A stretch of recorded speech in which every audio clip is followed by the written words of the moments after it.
Thank you for tuning in to Chrontega Episode Two.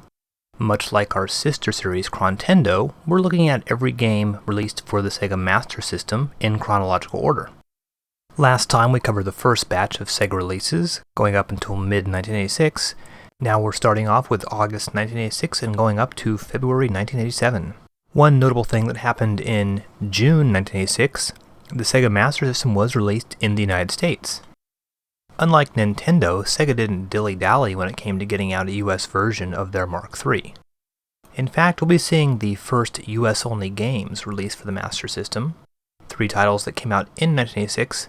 Unfortunately, the release dates of many US Master System titles have not been well documented, so we'll just have to come to them when we feel like it. So without further ado, let's begin.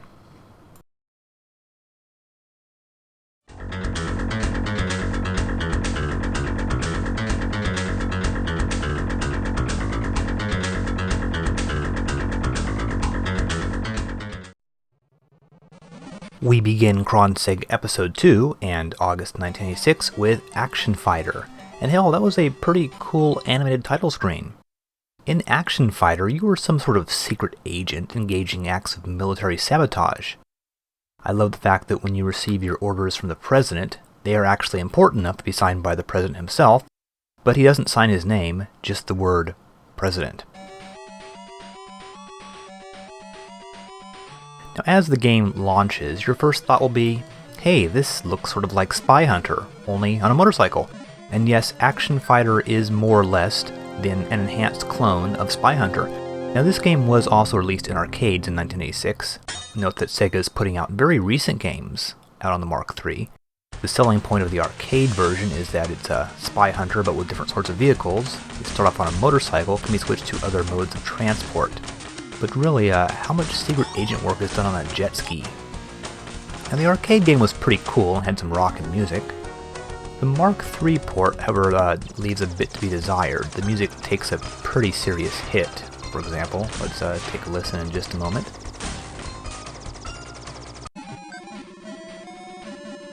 There, see what I mean? Well, you can collect weapons upgrades, though not to the extent of Spy Hunter. You may have seen the Sega van just a moment ago. Just like in Spy Hunter, when you pull up behind the van and go into it, you'll get some new weapons outfitted, like machine guns or missiles or something. Collect enough of those letters and you'll be able to turn into another vehicle.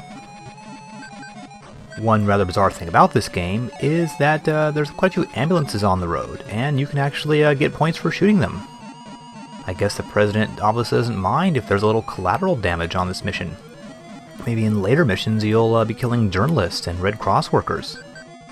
One lesson you have to learn in this game is not to drive too fast. You have a timer, but there seems to be plenty of time, so drive slowly and take it easy. Oh, I was just killed by my own van there. Damn you, Sega. The Mark III version has only 2 vehicles instead of 5. The motorcycle, the car, and the flying car. Once your car gets its wings, the game becomes a rather unexceptional vehicular shoot-'em-up. This game is tough if you lose your power-ups, because the regular weapon is actually pretty weak.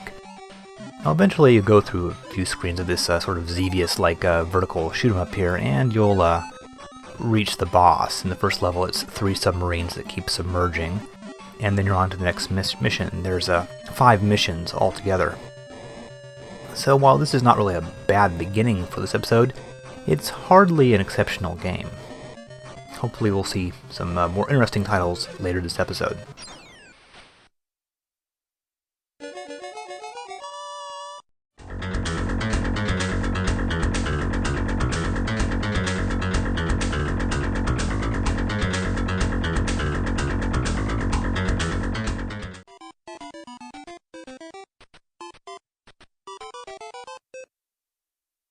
Sega's release schedule was still pretty sporadic at this point. Action Fighter was the sole release for August, and then we skip ahead to the 3rd week of September for Spy vs. Spy. For those not in the know, Spy vs. Spy was originally released for US computers in 1984 by First Star.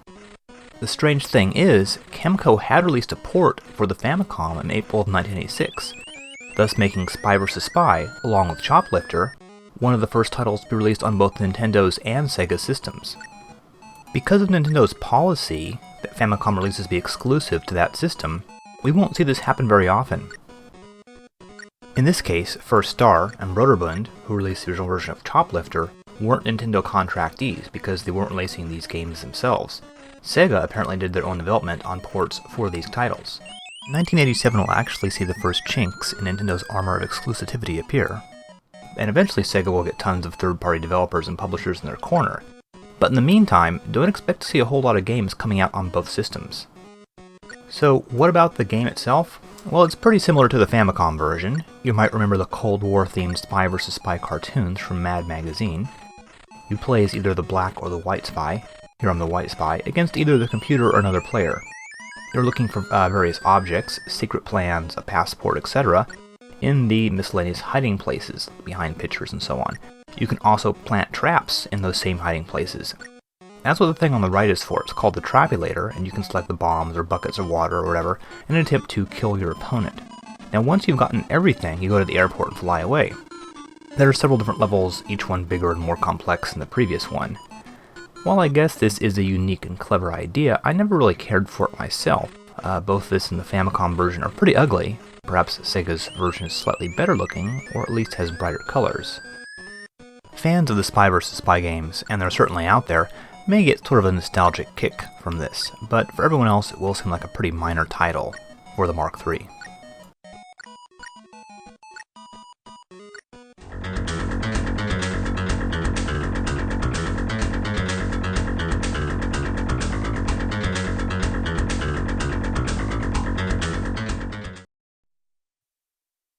It's time for the first Mark III original title of this episode, The Circuit, eventually released in the US and Europe as World Grand Prix.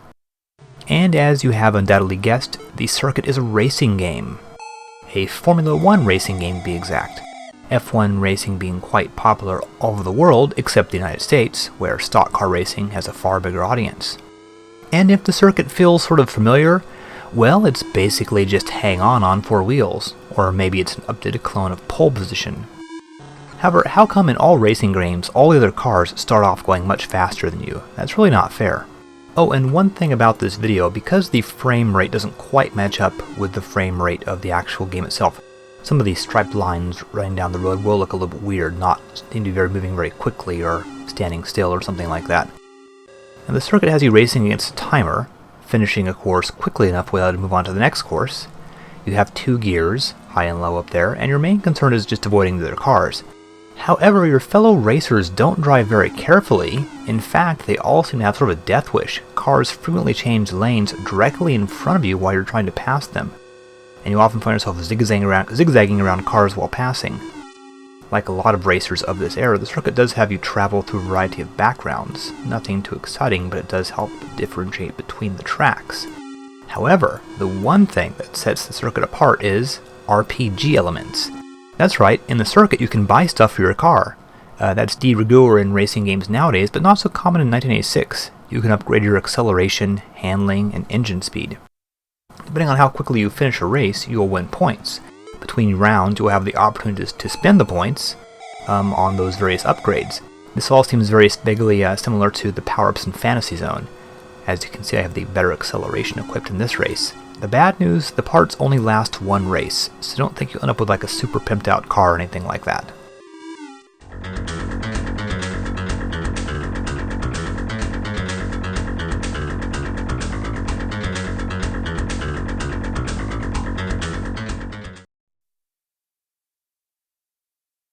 The Ninja, perhaps the most boringly titled ninja game ever. Once again, an original title for the Mark III, the Ninja has a reputation for being a difficult game. Admittedly, the first few times I tried to play it, I found myself getting killed over and over again and throwing my controller down in anger. However, after a while, I took a deep breath, cleared my mind, and reconsidered my approach. Since this game resembles a vertical run and gun, I was playing it as if it were Commando, hiding behind cover, jumping out, spraying, throwing knives everywhere. Well, as it turns out, this is pretty much the wrong approach to take to the Ninja. In fact, I ended up thinking of the Ninja more as like a vertical shooter. There's actually 2 ways you can attack. One button will fire in the direction that you're facing, just like in Commando, for example. The other will always fire straight up, no matter which direction you are facing. Using the second option turned out to be the key to success. Slowly advancing and then retreating when enemies appear, shooting them while they chase you. Turns out your character is actually very good at throwing weapons behind his back. Now once you get the power up that lets you start using the throwing stars, the game becomes a little easier since you'll know you have more power and range. There's also blue scrolls, and you may have seen me collect the green scrolls. We'll discuss those in just a moment. Altogether there's 13 levels, each with a boss at the end. They tend to vary from your standard vertical ground-based levels, with enemies appearing as you move up, to more creative levels. These levels tend to be the toughest. For example, there's one where you're running through some kind of avalanche, one where you're on logs moving down the river, and perhaps the most interesting one where you're in the middle of a horse stampede. Luckily, you do have a special ninja power. By pressing both buttons together, you can vanish for a second. Excellent to use in situations where you can't dodge an enemy or a projectile.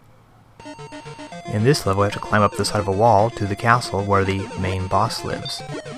On the way, we're going to find another one of those damn green scrolls. They're usually hidden in some weird random spot. One little quibble with the ninja: the same 3 bosses are repeated over and over and over again. It's usually one of these 2 guys throwing a boomerang, or one guy in the later levels who has a gun. On the final levels, you reach the main bad guy's castle. This is a good example of how to deal with groups of enemies. Move up relatively slowly and cautiously, watching out for enemies to appear. When they do appear, try to get around them, then shoot up as you're running away from them. And this technique helps you quite a bit in the game. Oh, here's one of the easier bosses. There's a guy just shooting a gun at you. And we're at the very top of the game, or so it seems. This is the final level. There's actually a little surprise coming in just a moment.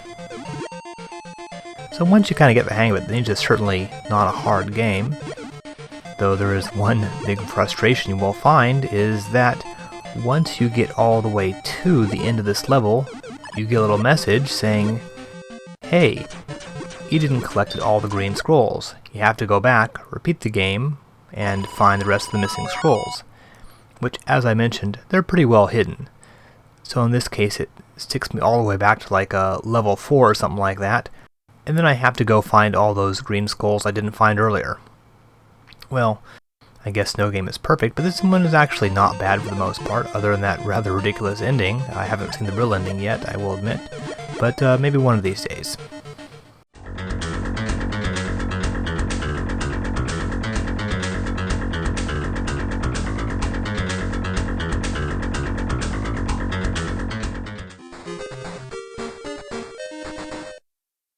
And now we finally come to a major turning point in the Sega Master System history, the release of Alex Kidd in Miracle World.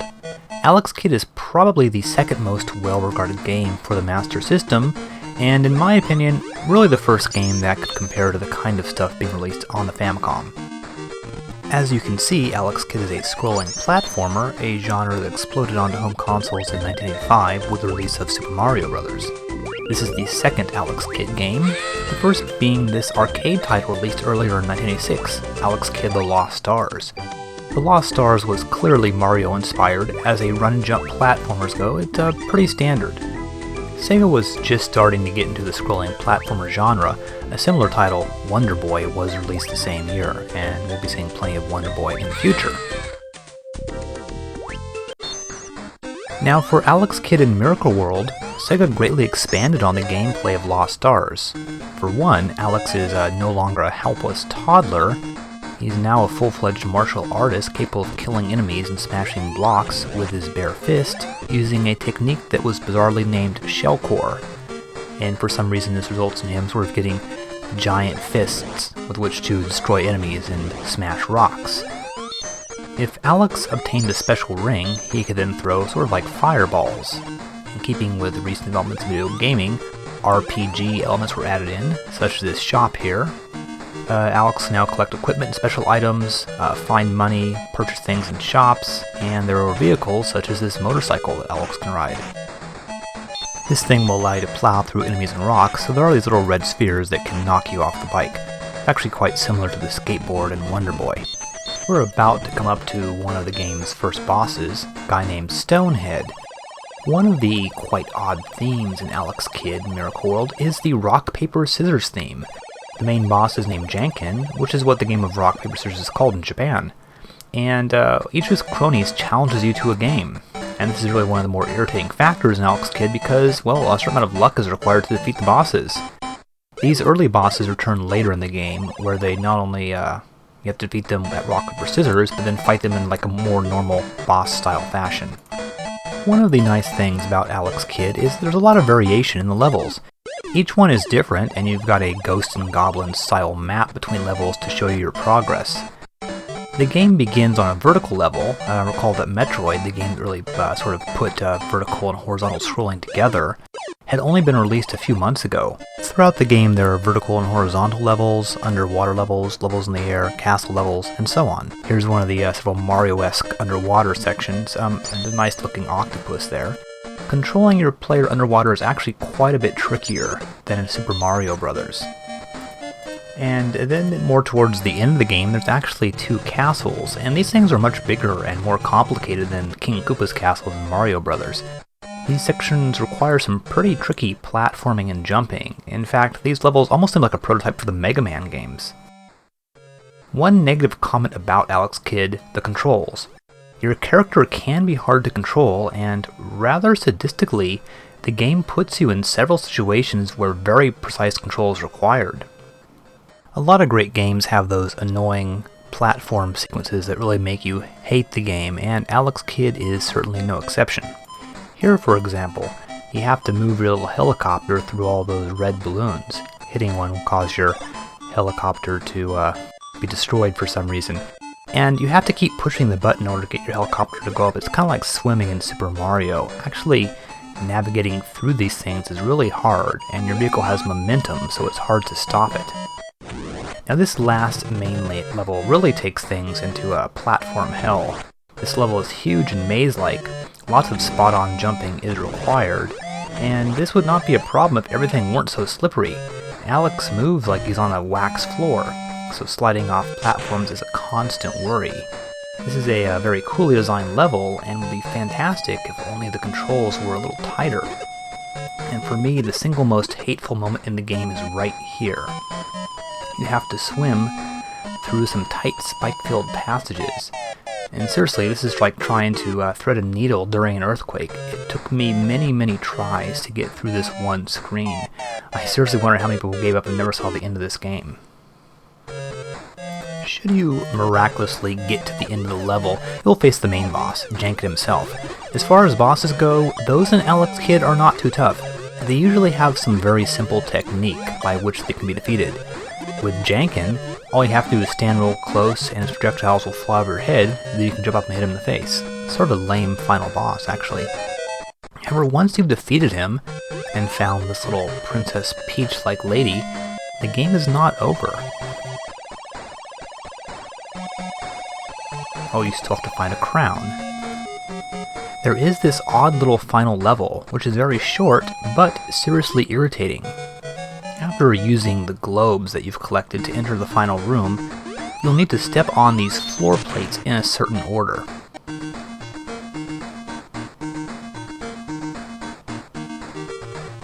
Here we see the final room right here. Stepping on the wrong one will send down a little indestructible ghost to kill you.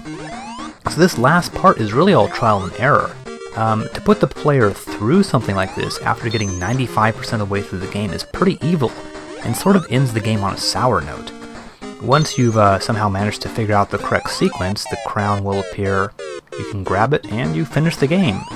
And then you get a rather strange, pessimistic ending text scroll. And unlike Zelda, Metroid, and so on and so forth, Sega didn't see fit to give this game credits. So, Alex Kidd, a great game? Well, almost. It looks beautiful and has everything you'd really want in an 8-bit platformer, except tight controls. Fix the controls, remove the various randomized deaths, and you'll have one of the all-time best platformers of the era. Alex Kidd in Miracle World shows that Sega was ready to take its system into the world of modern console gaming. Unfortunately, while Sega did sort of intend Alex Kidd to be a mascot for Sega, they were never really able to come up with a completely satisfactory sequel. So Mario-like fame eluded Alex Kidd.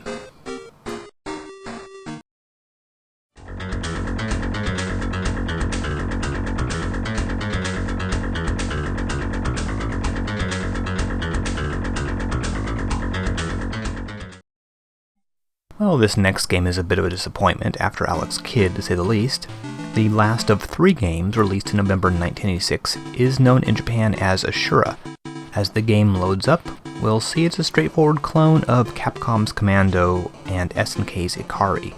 You control a little dude who looks just like the guys from Ikari, armed with an extremely short-range machine gun and explosives. Meanwhile, a whole army of soldiers try to stop you by walking around and shooting randomly. Rather than grenades, you are armed with explosive-tipped arrows. You can use these arrows against enemies or to blow up the huts. Inside the huts are POWs, and just like in SNK's much later Metal Slug games, they are quite happy to see you and send some ammo your way. Now, in the US, this was released as Rambo. This makes sense because, after all, Ikari was clearly based on the movie Rambo First Blood Part 2. The sprites have been slightly altered, and the between-level screens have changed, but otherwise it's the same game. In Europe, however, it was released under the name Secret Command for some reason. Now I should point out that Ashura is obviously based on Ikari, and it seems to be trying to compete directly with the Famicom version of Ikari, which came out about a week after Ashura. Now, while the Famicom Ikari is generally despised, I myself like Ashura a lot less. That's right, it's actually worse than the Ikari for the Famicom. The graphics and colors are better, but the gameplay is much more stripped down. No tanks or anything like that. Much like Ikari and Commando, we have this well-guarded gate separating the levels. You have to kill the soldiers while avoiding the tanks' shells. The enemy's explosives have a pretty decent radius, so they're a bit of a pain in the ass. Throughout this game, there's pretty much enemies constantly pouring down from the top of the screen. It's hella hard to hit anything with your rather lousy machine gun, and it's even damn hard to hit the huts with your explosive arrows. You have to be at just the right distance, or your arrows will pass right through the huts. Now here of course is the big question about this game. Which came first, Rambo or Ashura? The game was released in both the US and Japan in 1986, and while it's often assumed that Ashura was the original version, I'm not so sure. Sega was trying to break the Master System in the US, so it would make sense that they developed some games specifically for the US market. I wonder if this was originally designed as Rambo, but without the Rambo license outside the US. Your character in Ashura looks just like John Rambo from the movies, and you have the rather distinctive use of bows and arrows, which must have come from the Rambo movie. So it's quite possible that Ashura is the altered version of Rambo, rather than vice versa. Either way, Ashura Rambo is a rather boring, frustrating, vertical run-and-gun.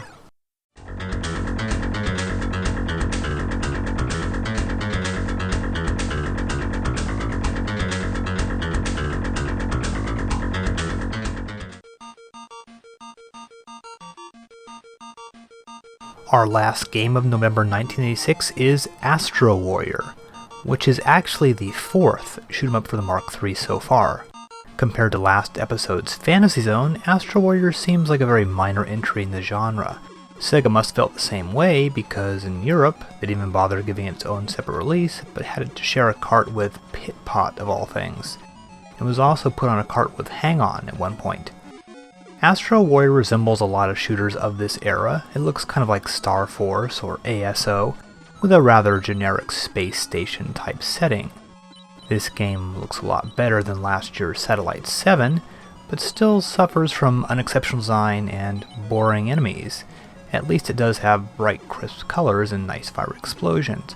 Now, Astro Warrior does have a rather unique system for power-ups. After shooting so many of those little raised blocks that you keep seeing on the space stations, a power-up will drop down, speed increase, weapons upgrade, that sort of thing. However, the upgrades are clearly taken straight from Gradius, which had been released for the Famicom earlier in the year. Here's the first boss, Zanoni, and while he doesn't really look that bad, he actually is surprisingly easy, at least if you're fully powered up. Just blast him a few times and he fades away. He will return later, or at least that's what I think this is trying to tell you. As you undoubtedly noticed in that section, the lasers do look just like the lasers from Gradius, and you have these little option-like things that attach to your ship, and they are completely indestructible. One thing about Astro Warrior, it is a short game, just 3 levels, which are all quite similar. Really, you can more or less see everything in this video that there is to see in the entire game. If you are fully powered up, the game is extremely easy. You lose your power-ups if you die, but you really shouldn't be dying much in this game. Every once in a while something might catch you off guard, but for the most part you can either kill or avoid the enemies very easily. After the 3rd level, the game simply repeats, getting slightly harder, but you'll probably get bored before you lose all your lives. For the most part, it's just wave after wave of generic enemies coming down at you. Now we're coming up soon to the 3rd boss, Bezel Bowl, sort of a rainbow flavored boss. And just like the other 2, he's a big pussycat. Here he's coming up here. Your lasers will just shoot right through him in seconds. And then you'll go back to level 1. I guess he looks kind of cool with sort of the multiple sprites and the arms sort of moving around. Well, Astro Warrior is really no different than all the other mediocre shooters releases for the Famicom. The graphics are a little better, but the gameplay is basically the same. The Master System really never became known for great shooters. There's R-Type, Fantasy Zone games, some compile games, but oddly enough the Sega Saturn and Dreamcast ended up being sort of shooter-intensive consoles, whereas the Master System was not.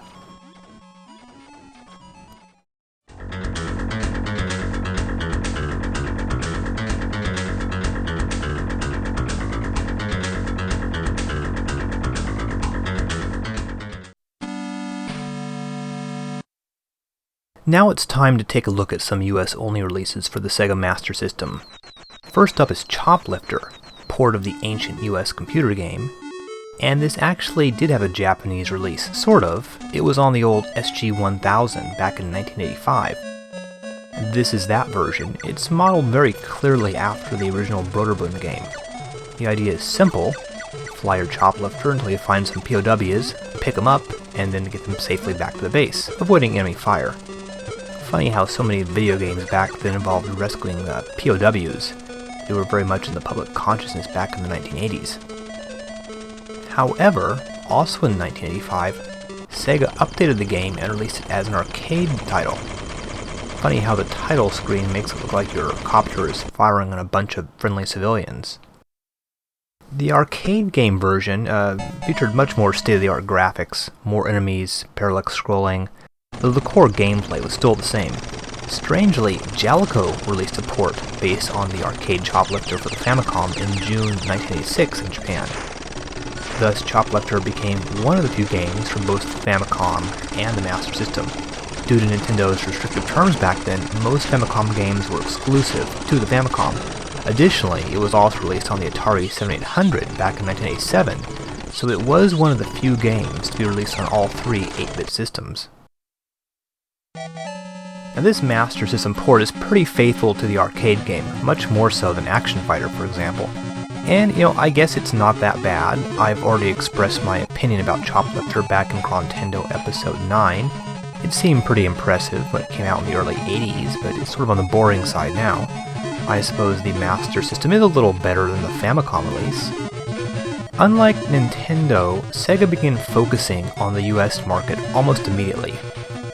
The Master System was released in the US in June 1986, and by Christmas there were around 20 titles available.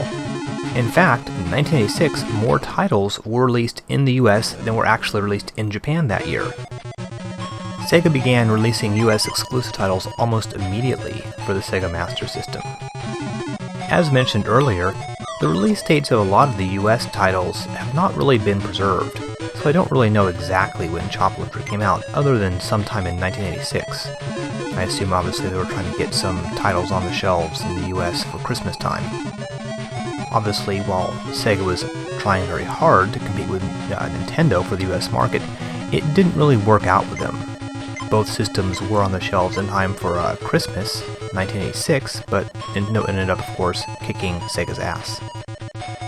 one thing about this game, I never understood why the enemy forces don't just blow up your one little tiny defenseless base. I mean, they have all those jet fighters.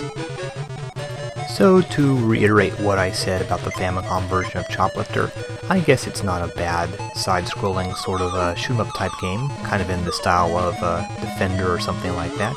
But by late 1986 we were starting to see games like Gradius, so Choplifter began to look incredibly old-fashioned.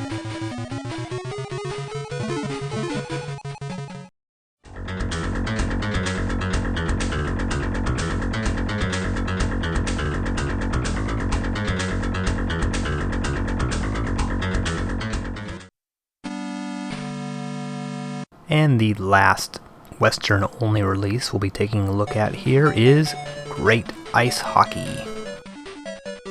And I should probably say a couple things about this game. First of all, it's copyrighted 1986, but no one really seems to know for sure exactly when it was released, either late 1986 or sometime in 1987.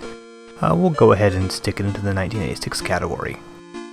And additionally, this game is not very well playable at the moment because you need a special controller called the Sega Sports Pad. One nice little detail here, you hear the country's national anthem played when you make your selection. And this is a pretty nice looking little game, as you can see here, and actually sort of beat Nintendo to the punch. They didn't have an ice hockey sports game until 1988. So the Sega Sports Pad was a special trackball controller that was used with a couple sports titles, this one and Sports Pad Football. Like a lot of peripherals, it was released and then almost immediately dropped, sort of like Nintendo's ROB. The game can't really be played without it, it's impossible to play using a D-pad, but you can sort of get a good idea of what it looks like. It's actually much nicer looking than Nintendo's later hockey game. How does it really play? Well, I guess it's kind of hard for me to know for sure, but there's nice little details like the referee who skates around and so on and so forth. But this game just seems to be sort of mostly forgotten and sort of a still weird little curiosity more than anything else.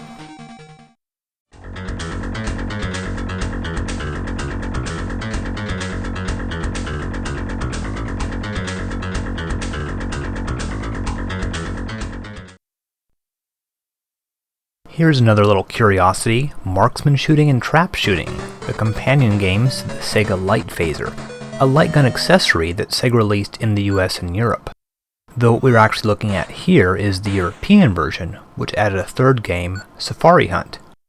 The Light Phaser was obviously intended to compete with Nintendo's Zapper for the NES. As you may recall, Duck Hunt was all the rage when the NES first came out. And all three games on this cartridge are quite similar to Nintendo titles. Trap shooting is exactly that, a trap shooting game. Hit the targets as they fly out.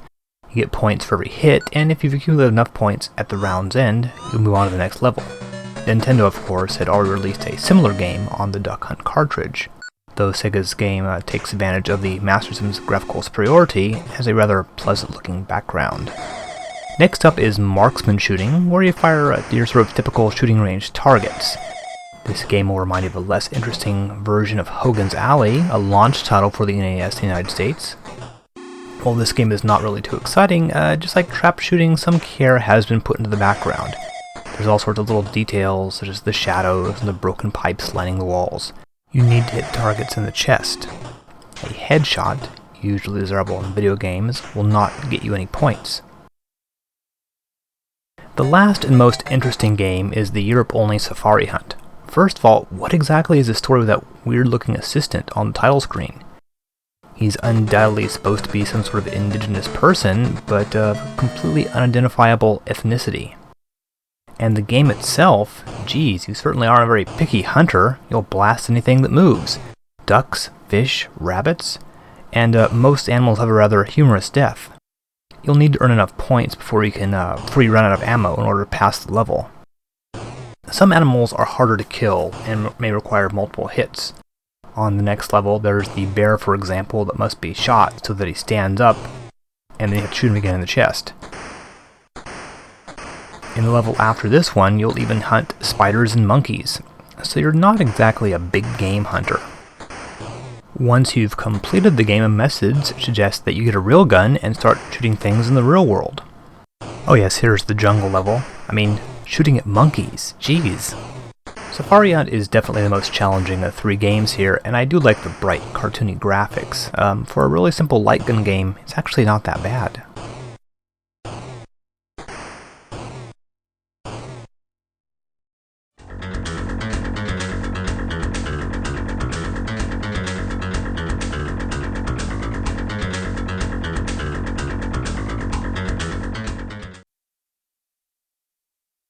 Almost every Mark III game we've seen so far would eventually be released in the US for the Master System, but here's one that was intended strictly for the Japanese market, High School Kimengumi. Are you thinking this is based on an anime? Well, it was. High School Kimengumi was originally in manga by Motoi Shinzawa, published in the popular Shonen Jump magazine. It then became an anime TV series, which explains why this game was released. Now luckily, what we have here is actually an unofficial English translation, so we can make some sense of it. However, the little introduction is probably the most amusing part of the entire game. Kimengumi means roughly funny-faced guys, and the series is about a group of 5 high school students with odd faces. So odd they can cause teenage girls to faint, apparently. Yui, the redhead, swears revenge for the humiliation and searches the high school, hunting them down one by one. Your objective is to capture all the members of the Kimengumi gang. According to this game, high school females are frail creatures, since the sight of a frog or a cockroach, or simply coming in physical contact with a member of the opposite sex, cause them to break down in hysterics. Now, what sort of game is High School Kimengumi? Well, it's really one of those old school adventure games, the kind that were popular in the US around this time, where basically you have to go around collecting items and then figuring out what to do with them. In this case, the various items are mostly hidden in the desks, so you sort of enter every single room, open the desks, hope there isn't a cockroach or a frog that'll cause the game to end, collect the items, and then figure out what to do with them. In order to capture each member of the gang, you have to find their particular weakness, or find the particular object that will be effective. If nothing else, this game is filled with grotesque and amusing caricatures. Now with this guy, for example, you have to grab a baseball and then throw it at him.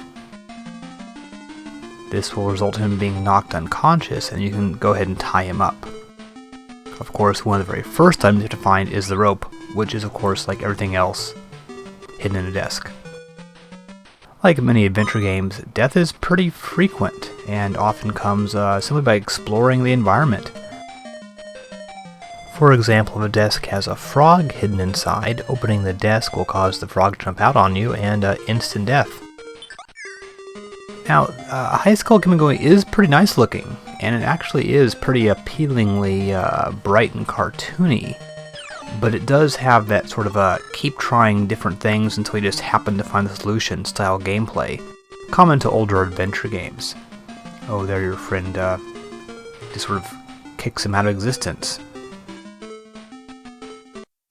Maybe this is appealing to fans of old style like EA adventure games, but for most folks, well, it's probably more irritating than anything else. Don't pick up the kettle. Oops. Once again, you've lost the game.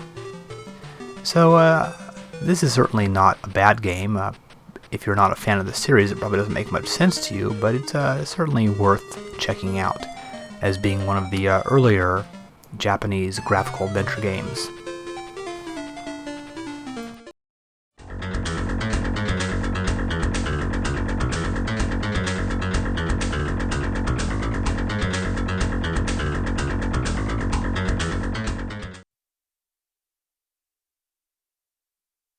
Well, it's been a while since we've seen a Japanese release in Sega's Great Sports series. There was Great Baseball, Soccer, and Tennis in 1985, but a whole year elapsed before they went ahead and unleashed Great Golf to the world. There's a few different gameplay variations available, and we'll choose the standard tournament play, and there's options for up to 4 players. Now, Sega has chosen not to simply copy the look of Nintendo's golf game, but Great Golf rather gives you a nice-looking overhead view at a slight angle. Unlike Nintendo's golf, the golfer himself is not visible until he swings the club.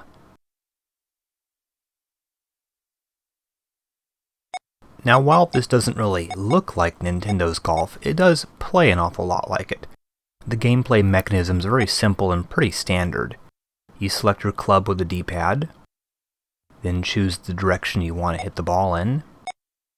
You tap the button once to start your swing, and then again a second time to actually hit the ball. How full the swing meter is will determine how hard your ball is smacked. And all of this, as I mentioned, is pretty similar to Nintendo's game. You have to deal with the usual factors like wind and terrain, though Great Golf does have flat greens, rather than the graded greens of the Famicom Golf. And of course we do have these sometimes challenging courses with water traps. I actually get pretty lucky on that one right there.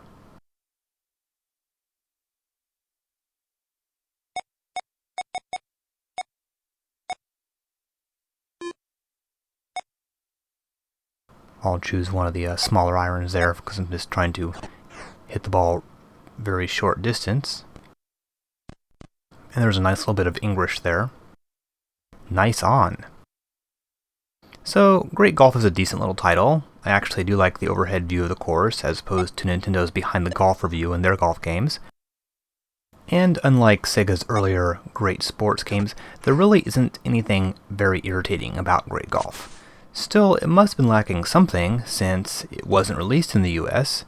Instead, just like Great Baseball, a later golf game, Masters Golf, was retitled as Great Golf for the US market. So what's with all these golf games anyway? I certainly don't recall having any interest in them when I was young. I guess they were really popular in Japan. Nintendo's Golf was actually one of the system's biggest selling games. Believe it or not, it actually outsold Legend of Zelda and Metroid in Japan. Sega was just clearly trying to get a piece of that lucrative golf video game market.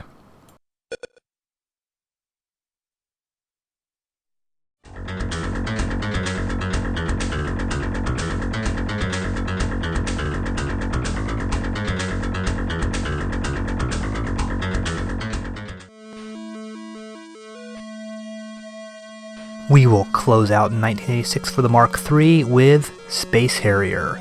Yes, Sega saved the big guns for their last release of the year. This, of course, is a port of Sega's 1985 arcade game, which was perhaps Sega's biggest arcade hit at this time. Like most of their other big arcade titles of the mid-80s, Hang On, Outrun, Afterburner, and so on, Space Harrier was the brainchild of Sega's top designer, Yu Suzuki. Here is the original arcade version, one of the most technically impressive arcade games of the time. When Space Harrier originally came out, there was really nothing like it in the arcades. The impressive use of speech, still rare back then, the absurd, frantic speed of the gameplay, the impressive sprite-based 3D graphics. Space Harrier, at the time, seemed to usher in a whole new era of arcade games. By comparison, the Mark III version looks and sounds much less spectacular. As we can see here, your character is a little smaller, and the game is nowhere near as smooth as the arcade version. Though the game does still look and play like Space Harrier, one thing they did keep was the agonizing death cry when you actually hit something. One of the major selling points of the arcade Space Harrier was the enormous multi-sprite bosses. Just look at that thing. The way these things came flying towards you, taking up almost the whole screen, it was really amazing at the time. Now by contrast, the Mark III bosses are sort of messy looking, but still this is very impressive for a home console. For home systems, we've mostly seen 3D used in racing games. 3D shooters like Star Raiders and its various clones were around, but didn't really offer this kind of crazy action, with the screen filled with enemies, fireballs, projectiles, and so on. So while the Mark III Space Harrier is impressive for its time, it doesn't really play quite the same as the original. The graphics aren't as detailed, the game moved much slower, and while the arcade version had an analog flight stick to control your character, here you're stuck with the D-pad. And since the Mark III just really can't handle having so much stuff on the screen at once, Space Harrier does tend to look a little jumbled at times and can be hard to play since it's not always easy to make out what's happening. As a result, the Mark III Space Harrier isn't always that much fun to play, at least compared to the arcade version. So it's sort of like the old Atari 2600 Pac-Man. On one hand, it was sort of this wow, I can play Pac-Man at home factor, and on the other hand, the experience just wasn't the same as playing it in the arcades. Space Harrier was eventually ported to all sorts of home systems, computers, the TurboGrafx 16, even the Famicom, though the first home version to really accurately reproduce the game was the Sega 32X in 1982. Until then, this will have to do.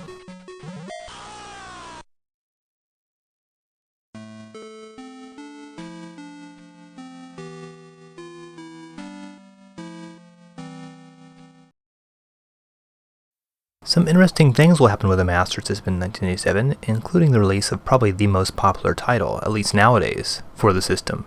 But all that will have to wait. For the time being, we're just going to take a look at these two last titles, released in January and February of '87.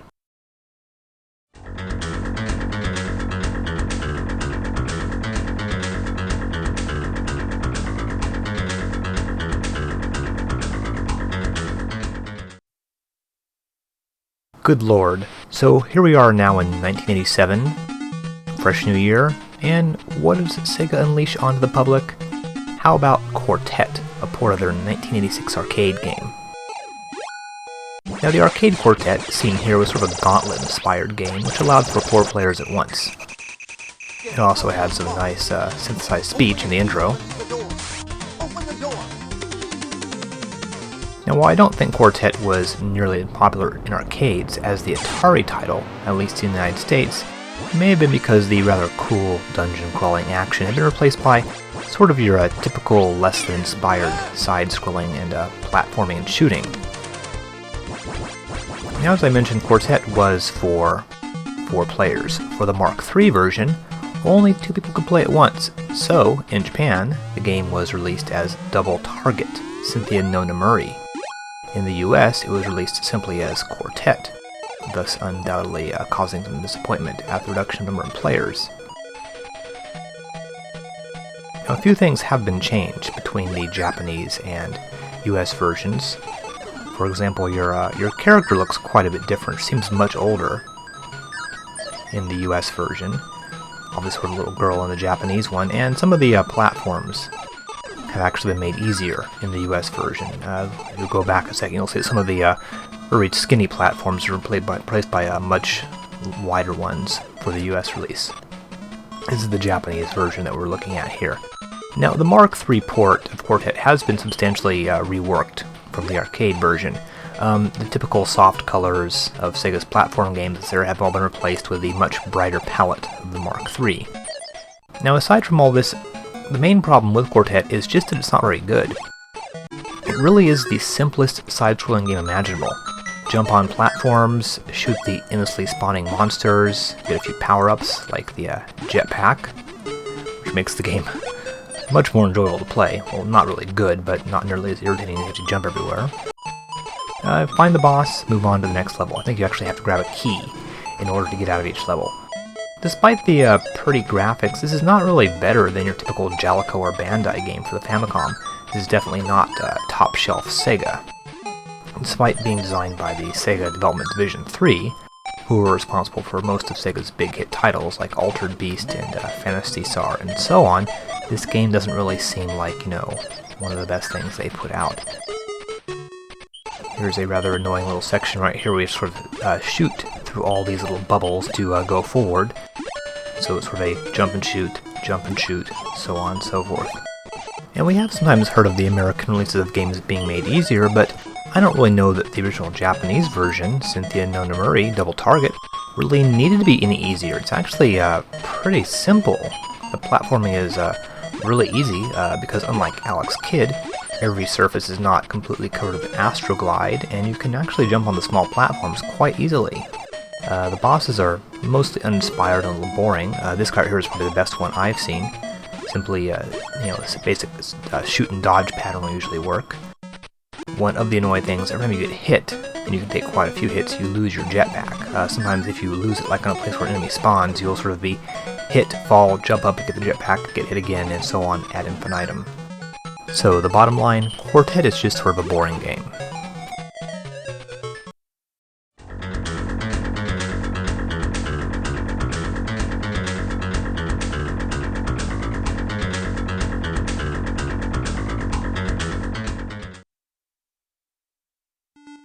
Our final game this episode is sort of a surprise, Loretta no Shouzou, which is a text adventure game. In fact, it's a detective-themed adventure game starring Sherlock Holmes, as you may have guessed from the cover. It's also very heavy on Japanese text, so we'll take just a brief look. The title means something like Portrait of Loretta, and it apparently concerns a missing painting. The Japanese text adventure game genre was still a nascent genre at this time, having been popularized by Enix's 1985 game Portopia.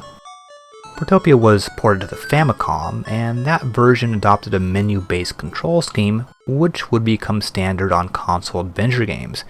We've already seen a handful of adventure games released for the Famicom in 1986, but the genre was still coming onto its own in early 1987. Loretta no Shouzou uses the typical menu commands like talk, take an item, use an item, move, so on. You'll start getting some details from this guy right here. Then you'll travel around London, picking up hints, talking to various parties.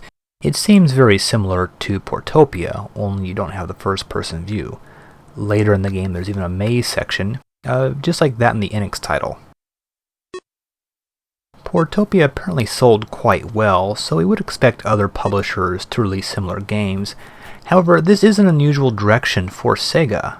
Probably the closest thing they had released so far was the high school Kimengumi game.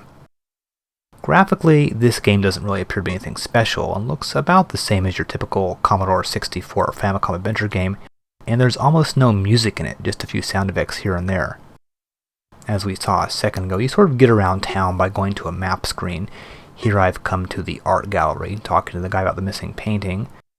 You can try to take a painting from the wall, but won't let you. Oddly, the depiction of Sherlock Holmes is rather unusual. He doesn't really look like his typical self in this game. In Japan, this title seems to be mostly forgotten, presumably due to the lack of success of the Mark III. It's never released in America, of course. From a historical standpoint, Loretta no Shouzou is most notable as an attempt by Sega to sort of branch out and release games for the Mark III that are more console-like, rather than arcade-like, as they have been doing. It's a nice try, but Loretta no Shouzou probably can't really be considered to be a success by anyone's standards.